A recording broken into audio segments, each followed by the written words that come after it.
I was a little wondering about the ESR move. Other than he wanted to maybe get him back in the middle of the pitch, and but it seems like now we're probably looking at a split between Odegaard and ESR as far as it's going to be one or the other. You think so? I think so because of our wingers, because of our winger play and how a coach is going to read that.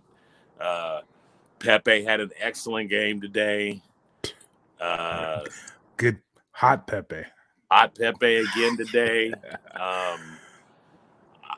Embarrassed to say it, but I mean, Willian is just because Arteta, he likes him. Right. He's earning some more time. I personally wouldn't be starting him, but he's worked his way into the mix. You gotta like Abba you gotta like Lacazette down the middle, which means Abba probably moves out one winger the other. Saka didn't even play. I got a feeling ESR is going back to the middle, and he's gonna be like making a choice between Odegaard or ESR on who he wants to play. Okay. Well, I thought I think it was just based on the other people he chose to play, and to give Odegaard a rest, really, because if Pepe doesn't play, like I don't think he's playing Lacazette and Aubameyang together anymore. You know what I mean? So if he plays Aubameyang down the middle, I think his only option is probably going to be ESR out on that wide left with Saka on the right and Odegaard in the middle. But who knows? Which I am good with. I mean, I have no problems with that.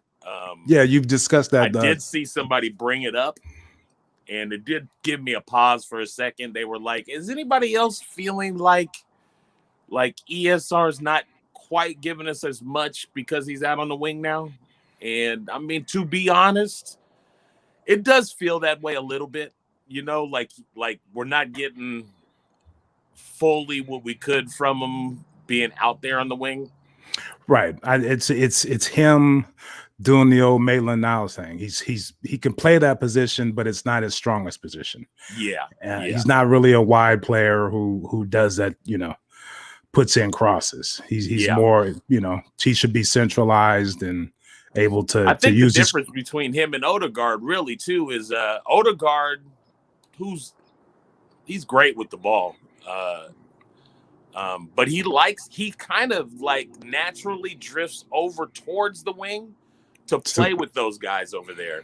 Right. And I think ESR naturally stays down the middle. I think ESR makes more runs, tries to get behind the defenders, tries to find that ball in the final third to make the killer pass for the assist, where, like you said, Odegaard tends to, because you notice throughout the game, Odegaard gets the ball. He gets on the ball a lot. He's the ball is at his feet. He's making little passes here and there, and that's because, like you said, he likes to kind of coast over to the right side of the pitch and get things going that way. But yeah, they're kind of different in that way. I think ESR is a little more athletic, a little more quicker, and he tries to make runs behind the back line. Penetrate and dish back. Whereas Odegaard, right? To me, Odegaard's style of play is more Cesc Fabregas. Like he's trying to be a maestro out there and control shit. Not the quickest guy, not the most athletic. He's kind of in a more classic way, exactly, more old school style. But when he did come on today, because ESR did get hurt, nice little segue. I thought we were able to keep the ball a little more and probe a little more and create a few opportunities, not real hardcore chances in that first half, but you could see once he got on there, we kind of got going a little more, basically.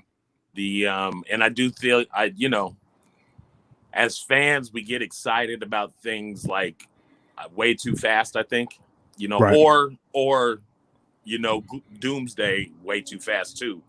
But there's still a little bit of chemistry getting worked out with Odegaard and some of his players. But I Definitely. noticed today, a lot of them noticed, man, when Odegaard's on the ball, let me make any run I can, because he will pop it up over the top. He will slot it through to you. Yeah, So like they're starting to figure out, like, as soon as Odegaard gets it, let me go yeah. and see if I can get through.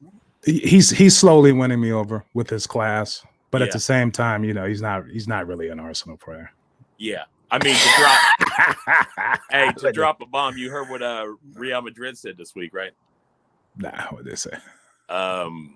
So first their stance was, we're taking him back. Like we got no intentions of getting rid of him.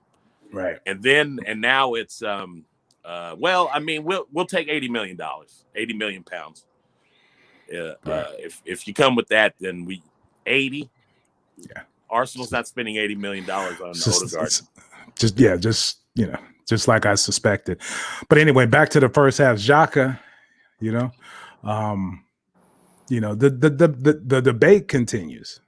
I mean, as soon as the game was over, I got online and looked at Twitter, because me, I didn't watch the game live. I watched it about an hour later at a reasonable time. So I had to stay away from Twitter and all the banter. But right after the game, everybody's talking about how great Xhaka did. And this isn't what I'm trying to bring up. I'm just trying to bring up he lost the ball, made a mistake, and it cost us the first goal. Yep. Along with Mari and El Nini, they didn't go after the guy, but that whole little play over there was a mess. And that whole play was just a mess. Just everything you hate about Xhaka in one incident right there. Yep. But other than that, I mean, we haven't seen. By the way, I had Xhaka read out 2 months ago, and for the last year and a half, whatever, is that he's going to give you moments like that, at least probably once a game, at least, and even maybe 2 or 3 times a game. He hadn't for a while. Right. He was on a nice little run. But this was just a little reminder of, like, what can happen sometimes. Right. He's very cocky with the ball. He's very cocky with his possession. He's sure that he could draw fouls and keep the ball. He does it pretty well, but there are times when he just kind of screws it up, Yeah. But get in front. Who really pissed me off in that play too? Who? Leno. It's something we've talked about. Reactions are great. Yeah. He was off his line, dude. Yeah. He was playing past the near post. He was outside of the near post when that ball got struck. He makes it easy. It was like, man, you made it really easy to just slot that in there, man. He makes it easy. But yeah, so I mean, that was everything you hate about Xhaka rolled up in one play. Just lackadaisical, loses the ball. But we giggle and we laugh today because we won. But there's another situation where we don't even get past the first 15 minutes of a match, and we've already given up a goal. And a goal, we completely avoidable, and we do that a lot. And those are the little things where it's like, come on, let's have the team ready to play. I know it's an early kickoff. You're just getting back from the whatever, from Europa League match or whatever. But come on, let's have the team ready to go. But they bounce back.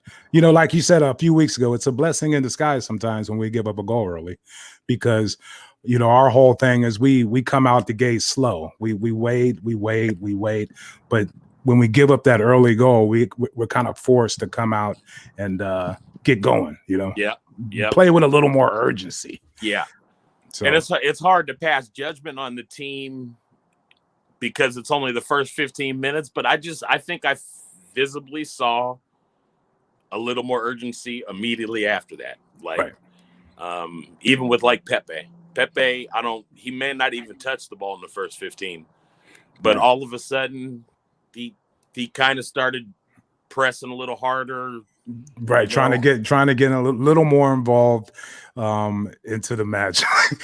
he's a strange player because you could see the ability, but you just I want him to play like Saka. It's so funny. Like, do what Saka does. Yeah. And it's just like they're just a little different. You know what I mean? Yeah.